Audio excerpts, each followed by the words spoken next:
Мы находимся на водовредной станции ГРЭС, Якутской ГРЭС. Она практически новая. Это с нами главный инженер станции и генеральный директор Якутской энерго. России, на российских заводах-изготовителях под пик водовременный котел это Дорогобужский завод, Дорогобуж-Котломаш, так называется этот завод. Вот, и вот у нас, в принципе, стоит здесь, поэтому тут как бы с проблемами. Вот какой регламент в сентябре, когда уже надо запускать тепло, какой первый сигнал получаете, распоряжение и так далее? Да? Не, ну в сентябре еще ПВК или у нас в конце. не работает. В ноябре Нет, пик водовременный котел? Да. Он заработает конец ноября, скорее всего, когда по графику мы будем видеть, что требуется определенный объем теплоносителя, тогда да. То есть вот от слова пиковая водогрейная котельня или пиковый период, это когда температура наружного воздуха настолько низкая, что, соответственно, для того, чтобы обеспечить тепло в жилые дома и другие там объекты, надо как бы выдавать определенную температуру. То есть для запуска достаточно работы турбин.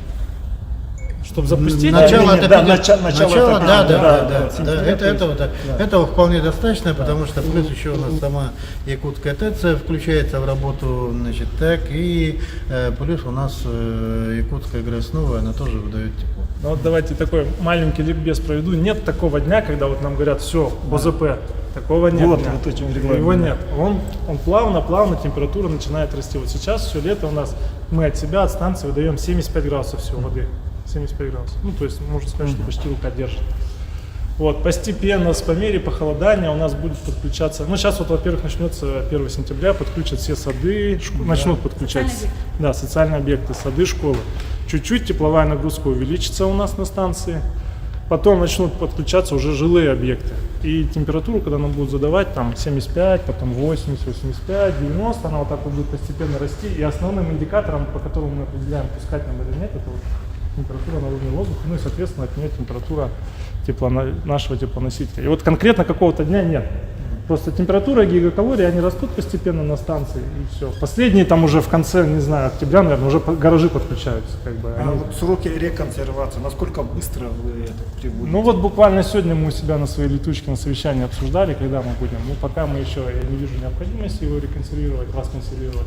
Наверное, так, сейчас у нас 22 будет. Ну, 29 августа, наверное, начнем уже их потихоньку. Вопрос, Андрей Александрович, по времени. Вот, допустим, мы видим, пиковая что температура будет. понижается. Именно сам пуск? Да, на пуск сколько времени уходит? На пуск уходит 30-40 минут, ну, час максимум. Быстро. Ну, то есть, и как бы диспетчер тепловой сети, он тоже нам задает график на 6 часов вперед. То есть, ну, как бы все понимают, что такой объем воды. Сразу не прогноз уже здесь. Они по прогнозу, и мы на 6 часов вперед вот прорабатываем свой график по прогнозу. Вот. И вот на час уходит у нас на вкус. А вода, она откуда берется? С водоканала, из водоема? Вообще есть стандарты определенные для такой станции? Да, конечно. Ну, у нас вода, мы по замкнутому контуру работаем. Но есть так называемая подпитка на потере, мы подпитываем. Да. Вот. Мы подпитываемся от контура ТЭЦ, как бы мы все друзья, и технологически мы все друзья. Как там было в рекламе? Я не халявщик, я партнер. Не, ну, на самом деле, на понимание, конечно, водоснабжение станций в целом осуществляется от сетей водоснабжения водоканала. То, что здесь принят внутренний контур, он обеспечивает как бы работу. В начальном этапе просто подпитывается, а потом уже водоканал. Посмотреть.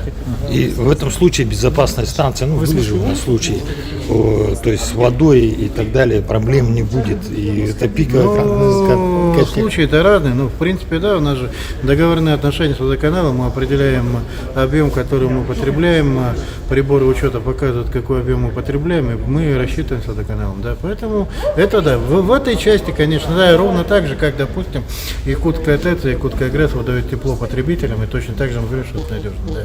Но это же, скажем так, оборудование, и понятно, что мы его готовим, но от каких-то там технических сбоев никто не застрахован. Вот этой станции, он определенно нам на тепло, ну, на подачу тепла в домах, он определенно, если города Якутска брать, повлияет. вот эта пиковая, она... Нет, конечно, он влияет, потому что, вот как Андрей Александрович объясняет, все зависит от графика работы. И графика, который нам в данном контексте уже диспетчер Якутска ТЭЦ устанавливает по теплу. И для того, чтобы обеспечить нормальную температуру воздуха в помещении, то надо на определенную температуру наружного воздуха задавать определенную температуру теплоносителя. И, соответственно, вот эта пиковая водогрейная котельная, она позволяет это сделать. Ну, я не просто так спросил. Теперь дело в том, что управляющая компания, да, занимается там регулировкой тепла на водных точках дома, да, и теперь я так понимаю, что Якутская ГРЭС полностью дает все положенное тепло. И если у тебя холодные батареи, извини, обращайся в управляющую конечно, компанию. Надо обращаться в управляющую компанию, они в свою очередь обращаются либо в энергосбыт, либо в соответствующую службу Якутской ТЭЦ, и происходит регулировка. Потому что квартал или каждый отдельный дом, он регулируется по отдельности. Потому что ситуации же они разные. Да? Вот, когда у нас, вот, к сожалению, в городе нет такой вот масштабной квартальной застройки, да? За редким исключением. Вот квартал Прометей, например, 203, вот сейчас строится квартал Звездный на ДСК, да? У нас точечно. Да, и получается, что в свое время эту перспективу никто не учитывал, и, соответственно, диаметры трубопроводов, которые есть, они в какой-то мере не позволяют, либо надо регулировать. И вот из-за этого, в принципе, происходят ситуации, когда в каких-то отдельно взятых объектах может быть недостаточная температура внутри помещения. Ну и надо искать причину. Либо это связано и необходимостью регулирования этого объекта, либо это может быть связано с какими-то конструктивными особенностями конкретно взятого отдельного помещения. Поэтому здесь в каждом случае, безусловно, потребитель должен прежде всего обратиться в свою управляющую компанию, а управляющая компания либо к нам, либо, значит, к той организации, которая является ресурсоснабжающей, для того, чтобы решить это. Это все решаемый вопрос. Алексей Александрович, значит, мешает ли неготовность управляющих компаний к запуску работе компании? Нет, ну, конечно, да, каждый из жилых домов, ну, если мы в данном контексте говорим о жителях, он должен получить паспорт готовности. И, соответственно, если он его не получает, то для нас это, да, является фактором того, что задержки подачи тепла. Поэтому мы должны, да, работать так синхронно в графике, чтобы это дело было одномоментно. Нам паспорт готовности выдает Министерство энергетики Российской Федерации и зависит от факторов, от выполнения планов мероприятий по подготовке к отопительному сезону. Ну, вот, к слову говоря, по Якутскэнерго у нас там порядка 120 мероприятий, на текущую дату больше половины выполнено, примерно 40% находится в работе и где-то примерно 10% срок еще не наступил. Конкретно по Якутской ГРЭС-1 и Якутской ГРЭС-2 это порядка 52 мероприятий. Вот одно большое мероприятие ремонта ГТУ номер 8 мы завершили. ГТУ-2 у нас сейчас в капитальном ремонте. И вот как главный инженер сказал, где-то середина или конец октября мы завершим эти работы и, соответственно, турбина будет готова к работе. И кроме этого, нами в этом году принят и разработан план замещающих мероприятий. Это связано с работой станции Якутская ГРЭС НУВ. Значит, план достаточно капиталоемкий, более 11 миллиардов рублей объем капитальных вложений и срок исполнения до 2025 года. И эти сроки в основном зависят от срока изготовления оборудования. Это прежде всего у нас капитальный ремонт двух турбин, 35-ки, 45-ки здесь на Якутской ГРЭС-1 и необходимый комплект лопаток. И плюс мы формируем еще страховой или аварийный комплект лопаток, ну, на непредвиденный случай и на обеспечение, скажем так, надежного энергоснабжения и достаточного объема выработки электрической энергии, которая нужна нашим потребителям. Второе – это восстановление 5 и 6 турбин здесь также на площадке Якутской ГРЭС-1. И третье мероприятие – это приобретение двух ГТУ мощностью 25 мегаватт. Изготовитель у нас Пермский завод авиадвигатель. И там тоже срок изготовления более 2 лет. Поэтому вот эти мероприятия, я думаю, что в ближайшие 3 года мы реализуем и тем самым будем обеспечивать те выбывающие мощности, которые у нас могут произойти на станции Якутская ГРЭС-2. Алексей Александрович, вот сейчас в арктических улусах досрочно начали подключать некоторых, да, тепло. То есть и в этом плане тоже растет потребление электроэнергии. И как дополнительные расходы, которые несет компания, она восполняется как? За свой счет или потому что период работы?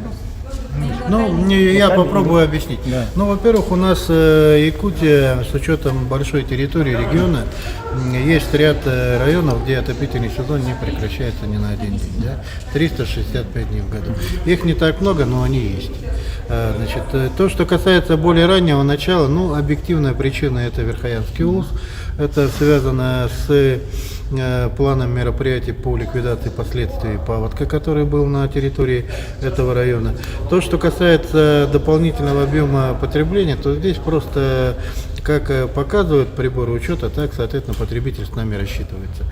То, что касается, достаточно ли топлива дизельного для работы дизельных электростанций, у нас, ну, преимущественно, даже не преимущественно, 100% все арктические районы это дизельные электростанции, то понятно, что этот радиацию мы заводим, и он у нас имеется на станции. Поэтому он у нас уже учтен Резерва и в достаточно. составе тарифов, и, соответственно, как бы, да, мы понимаем, что в какой-то момент это может произойти. Равно так же, как и если температура позволяет, то отопительный сезон заканчивается раньше, то, соответственно, потребитель у нас меньше потребляет. Поэтому эти все факторы, конечно, учитываются. И в целом, компания вот к отопительному сезону нам сказали с 15 сентября, да, в Якутске, и по республике полностью готова, получается, я правильно говорю? Ну, как я уже сказал, если говорить про холдинг Якутскэнерго, у нас порядка более 150 мероприятий.